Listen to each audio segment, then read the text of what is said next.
Председателот на Сојузот на синдикати на Македонија, Слободан Трендафилов, обвини дека неговите деца биле злоупотребени за политички притисок, откако на социјалните мрежи било објавено видео на кое се гледа како тој ги носи на училиште со службено возило.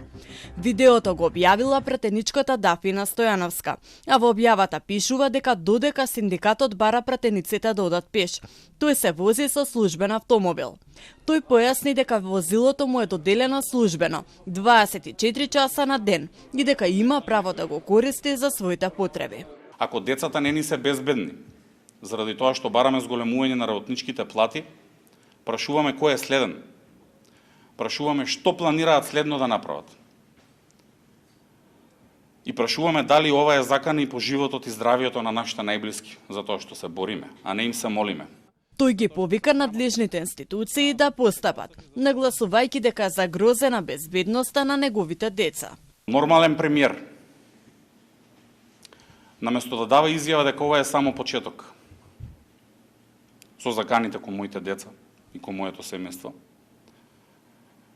ќе си дадеше оставка или најмалку ќе ја разрешеше Дафина. Нормална влада во нормални држави за ваква работа паѓа.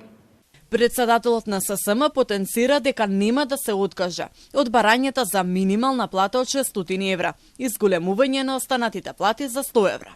Тој најави дека утре во 12 часот ќе се одржи блокада пред Стопанската комора, а во некој од наредните викенди ќе биде организиран и голем работнички протест, на кој, како што рече, работниците ќе можат јавно да го искажат своето барање за повисоки плати.